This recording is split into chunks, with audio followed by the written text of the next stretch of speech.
Welcome back. Our other big focus on urban debate this evening. At a time when millions of women have lost their right to safe abortion in the United States of America, there is a glimmer of hope in India.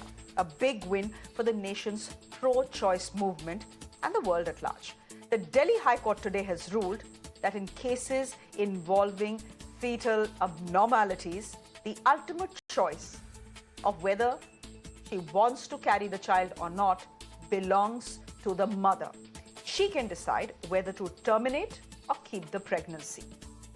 The court was hearing a 26-year-old's plea seeking to abort her fetus of over 33 weeks. Now remember, in India the law says that you cannot have an abortion after 24 weeks. The unborn child is suffering from several abnormalities. So the court spelled out three broad factors to consider in such cases. First and most important, the mother's choice. Two, the medical report furnished by doctors. And three, the possibility of the unborn child leading a dignified life. The court placed a lot of emphasis on medical reports in case of fetal abnormalities. Let me quote what Justice Prathiba Singh wrote in her order. She said, "Such opinions cannot be sketchy and fragmented. They ought to be comprehensive in nature."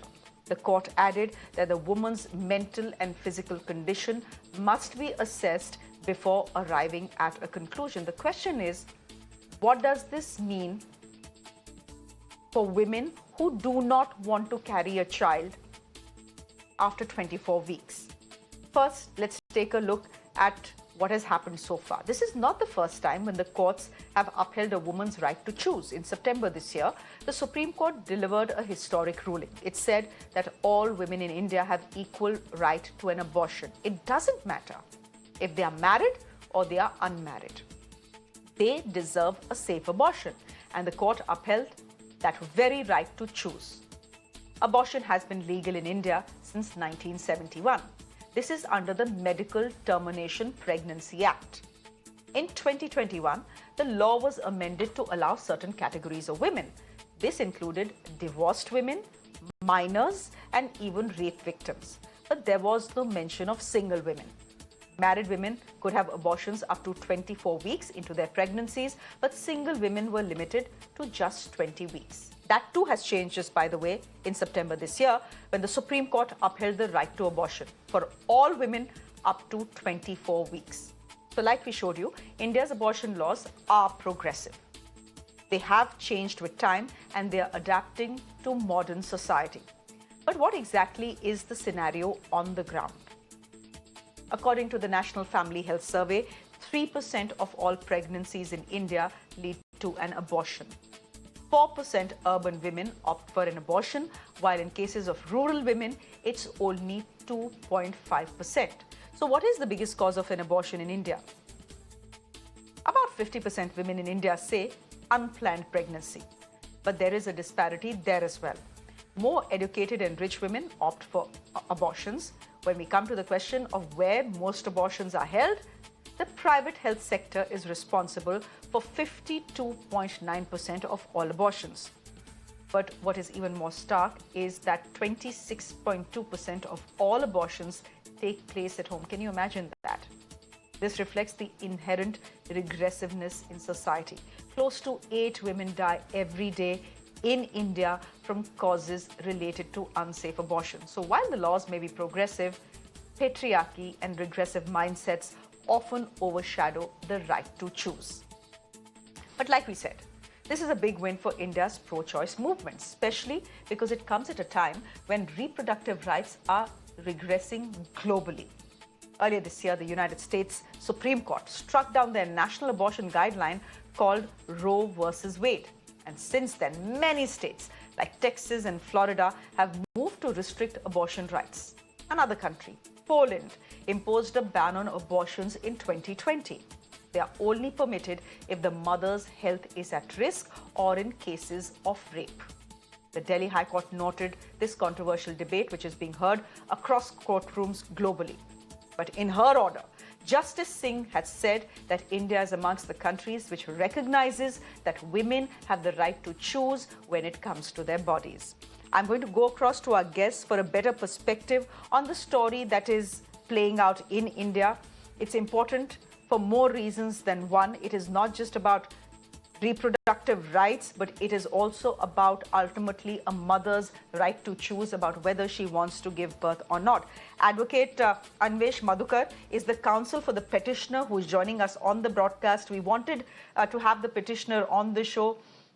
She's pregnant, she's going through a lot, she's not in a state to speak, so we respect that. Gargi Bhattacharya is the chief trustee of the Zen Foundation. She's the mother of a differently abled child, someone who's getting her perspective into this as well. Vinitha Jayaprakasan is a senior program officer at Safe Abortion for Everyone. That is SAFE. This is the she belongs to the YP Foundation. And we have Dr. Sanjeev Bagai, who's chairperson of the Nephron Clinic. He's someone who will get us the medical perspective. I'm obviously, for obvious reasons, coming to advocate Anvesh Madhukar. Advocate Madhukar, we know why your client went to court. Help me understand what the court has said today impacts abortion rights in India. Because so far the court is saying that, okay, you can abort your child at 33 weeks. The deadline is 24 weeks, but you can abort your child at 33 weeks in case there is a problem with the child that you're carrying. Yes. There's a disability, mental or physical, with the child that you're carrying. Am I correct? They have not said that anyone who wants to terminate a pregnancy at 33 weeks can do it. If your fetus is fine, you don't have that right. You're absolutely right. No, but there is a catch to it. The catch is that's not the only scenario when it can be done. Under the amended act, if you permit me, I'll read.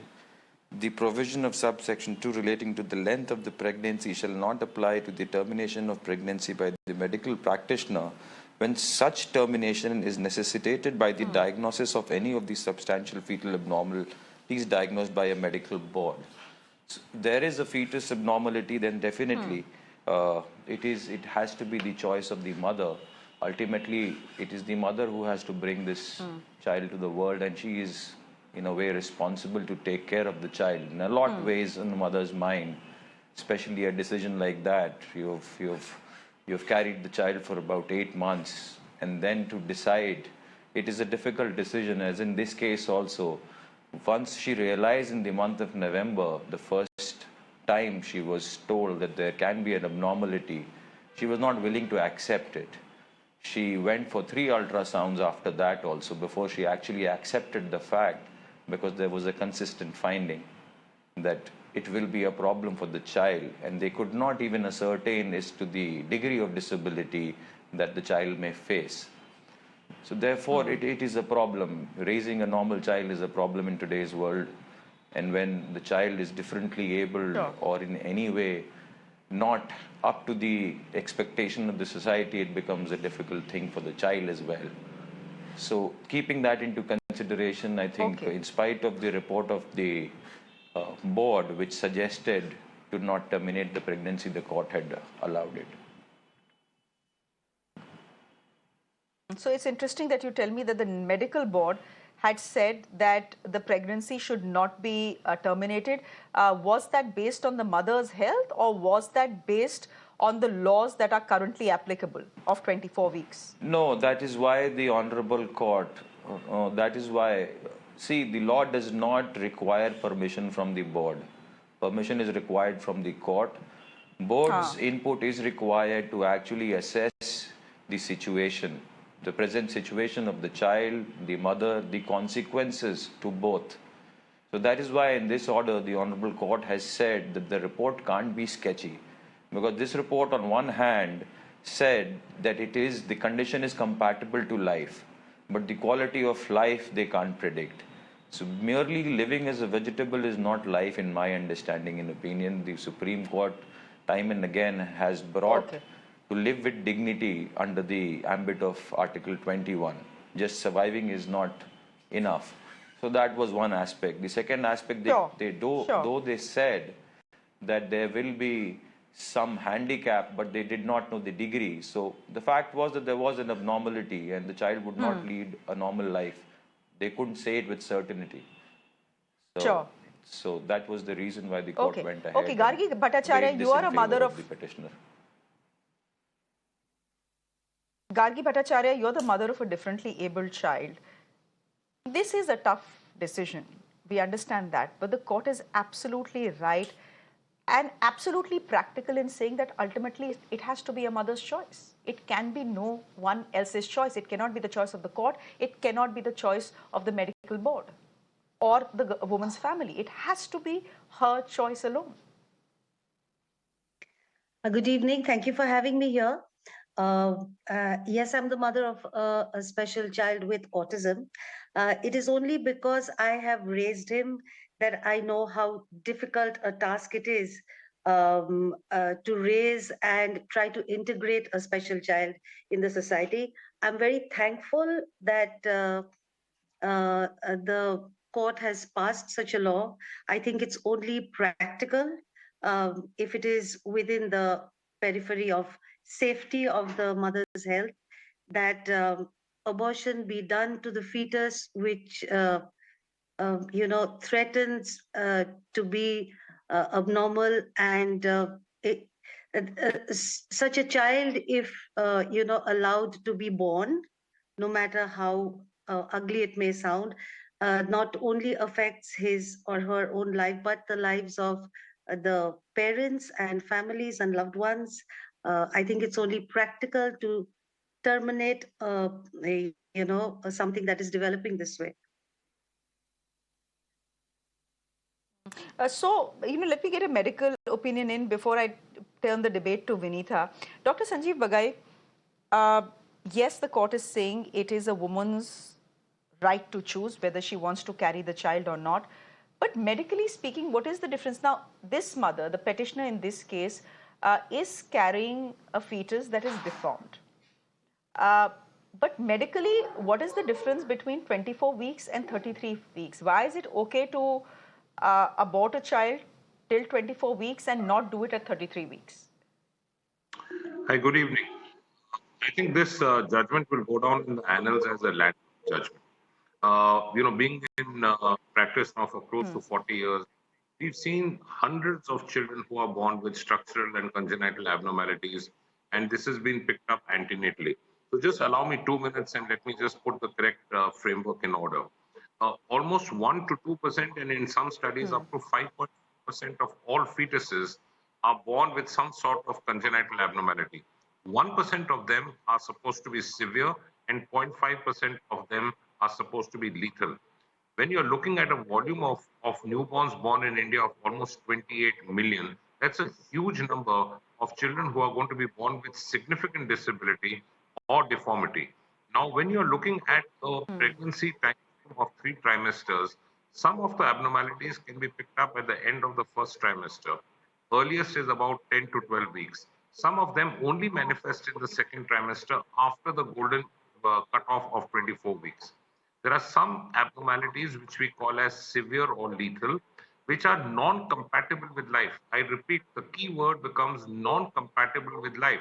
That means there is a risk of life, there is severe deformity and disability, and ongoing pregnancy can then have an impediment to the life of the pregnant women, such as absent brain, both sides kidney being absent, huge structural abnormalities, what we call as complex congenital heart, or congenital skeletal dysformism in which the brain doesn't grow, there are absent limbs, there are absent hip bones, and so on and so forth. Now, when you're looking at a particular time sequence, the pregnancy as it evolves, there are certain abnormalities which get enhanced on the ultrasound pickup and through other biophysical and NST profiles which are done antenatally. So I'm completely in favor of pregnancies being given a choice to the pregnant woman. She's the decision maker. It's always, we say, it's patient centric. If the deformity or the congenital abnormality is appearing to be lethal, if it is going to impact the life of the child and the life of a pregnant woman during childbirth, if it is incompatible with life, if the deformity and disability is so severe that there is no quality of life given to these children, then abortion, even after the age of 30 or 34 weeks, should be allowed. And in the end, I would like to mention one thing as a real time experience, having seen not hundreds, But many hundreds of these children, it is a living nightmare only to keep a child alive in a vegetative state. There is practically no source of hope for these small little babies who are then born and they ultimately demise by the time they are 4 or 5 or 6 or 8, 10 years of age, in spite of extremely expensive and multiple surgeries. Cost is another aspect. Availability to medical facilities is another aspect. But I think the lady has a right, and it's a wake up call that a lady who's bearing the pregnancy, going through the 9 months, must have the ultimate right to decide.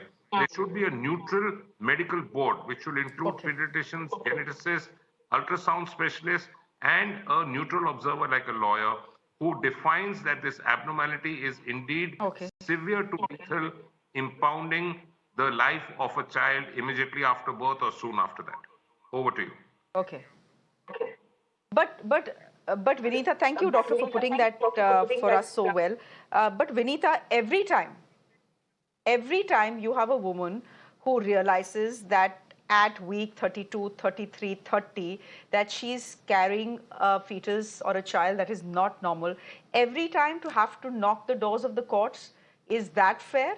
Or should or should the law simply say that till 33 weeks, a woman has a right to choice? If the doctor says it's absolutely okay for her to abort her child, it will not impact her health in any way, it is not a risk to her health or her life, go ahead, do it. Just the process of having to knock the doors of the court each time, uh, is that something that needs to be fixed, or has that been fixed by this judgment? Yeah, I feel like, it definitely is very difficult for anyone to, take the legal routes, or, there are other, barriers that when it comes to, having access to abortion. And I would also request, everyone in the panel not to address, decision makers, for example, calling the pregnant woman as a mother, and calling the fetus as an unborn child, because language does definitely play a huge role when we how we understand these issue. So, and also, when it comes to disability, we are also constantly sharing abnormalities. So it is also a question about how we understand disability. So yeah, but however, I want to also share, while working on ground, it is very difficult, despite, when abortion is legal for certain condition, it is very disproportionate, and its access is definitely, rooted in people's socioeconomic status, their caste, and their gender, disability, and for queer trans people, it's very difficult to have these services. Okay. Advocate Anvesh, since you were in the court and you are someone who's fought the case, here's my question to you. What the Delhi High Court has said today, giving the mother the ultimate choice, giving the pregnant woman, I'm correcting my terminology here because what Vinitha is saying is absolutely right, that we need to use right terminology to understand to understand the subject at hand in the right perspective. So, if the court is saying that the pregnant woman has the ultimate choice to decide whether she wants to carry the fetus or not, I want to ask you, was this debate in court? I understand that for your client, the fetus that she was carrying was deformed. But was there any talk about what if there is a woman who's carrying a fetus, completely okay, completely normal, but at 33 weeks, she still wants to terminate that pregnancy?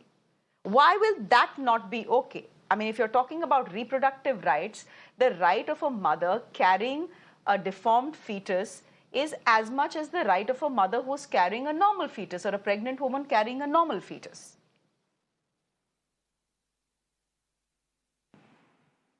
See, there is always an ethical issue involved in most people's mind. Unfortunately, the decision of the pregnant woman is most important because the morality of the society for different people is different. But generally, socially accepted norms people believe that once the fetus is of a certain age, it is going to be a problem because it will be born alive. So, for some people's opinion, if a fetus is going to be born alive at 33 weeks, it may amount to actually killing the fetus, a live fetus. So, people have different opinions in that. I am nobody to actually judge or say which one is correct, because on one hand, we do say it is the right of the pregnant woman to decide which way she wants to go. But the contrary view also is that if the pregnant woman has to decide, and if there was no abnormality, she could have made that decision earlier. She could have made that decision by the time she reached 24 weeks. So that I think is the difference, because abnormality, when it is found later, then one doesn't have a choice or an explanation as to how have you come to this decision now that I want to abort this fetus. If it was not known to me, therefore I have come to this decision now. But if I always knew that I am pregnant and I have made a decision to actually go ahead with the pregnancy, then it is a more of a moral and ethical question as to why it is not really a legal question. But yeah, the morality and the ethics of the society comes at play, and I different wonder people are if, wired differently, you and know, they I take wonder different if a decisions. case like that comes to the Delhi High Court. I wonder if a case like that, Dr. Bagai, comes to the Delhi High Court. And Gargi, Yes. I want to put that question to you as well. I wonder if that case one day comes to the Delhi High Court. That in this case, the Delhi High Court has made a specific ruling for a very specific case. 33 weeks allowed because the pregnant woman is carrying a deformed fetus. But if at 33 weeks a woman who's carrying a normal fetus, no abnormality, wants to abort it, is there a moral, ethical issue concern? I mean, you have a right to change your mind. Can I go first, please? You I'm do, asking but Gargi. I would say I'm going to I'm come to you, sorry to Dr. have Bagai. I interrupted, want Gargi to but answer that question. I'm sorry. Yeah, No, just like he said that yeah. Just let Gargi have. Hmm. if a woman is deciding to terminate the fetus at 33 weeks, and if the fetus is normal, she might as well have decided this earlier, and she definitely should terminate it if there is a health issue if with the fetus. But otherwise, I don't know. I mean, it's not right to terminate a Yeah, I know. normal Tough call. fetus. I mean, yeah. It's a tough call, but Dr. Bagai, would And you if want I to come may in here? add, Any thoughts? for whatever reason, if the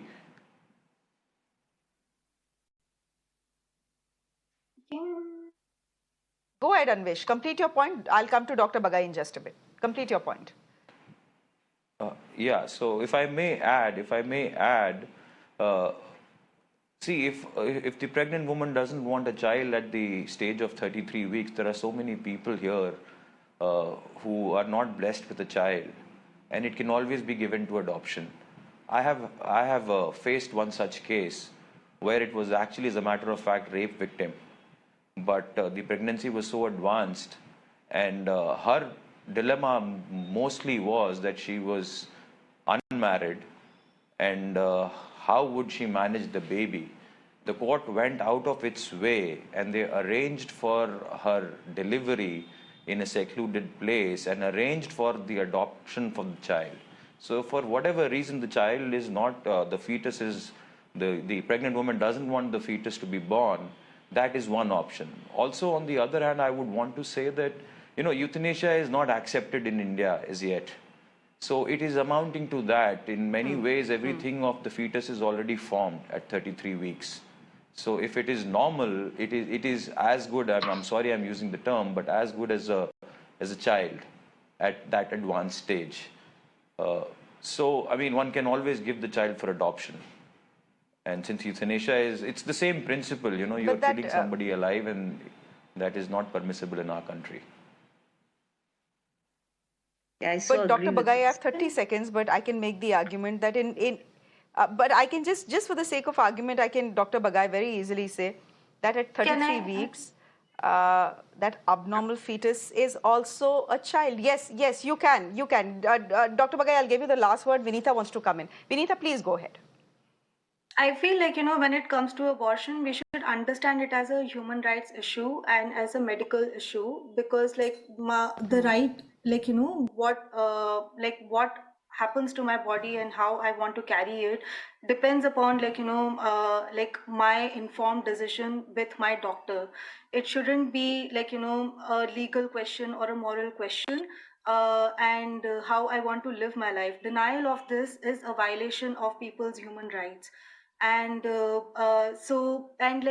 we should also think about why is there a highly regulated law for this medical issue and not for any other. So what does that tell us about why are we regulating certain bodies, and what kind of motherhood should people lead or should not lead, and forcing certain people for forced pregnancy is like violence. So we should also look at it from that lens, and we should understand abortion as a right. So yeah. Absolutely. It is a right, which is why I asked the question I did. Dr. Bagay, I have 30 seconds, your views, and then I'll wrap this chat. So I think we need to be compassionate for a lady who's pregnant, but I think our rules and regulations and criteria for extending the deadline for abortion, even though it is for medical purposes, must be a little strict. I think aborting a 33 to 34 week otherwise viable and healthy child would be unethical and unacceptable. The criteria should be very strictly for something which the fetus, if a baby is allowed, if the fetus is allowed to be born as a baby, either preterm or at term, becomes non-compatible with life, or it becomes so severe in deformity or disability that then again it amounts to impending death. Those should be the criteria, and of course the woman's health ultimately during the pregnancy.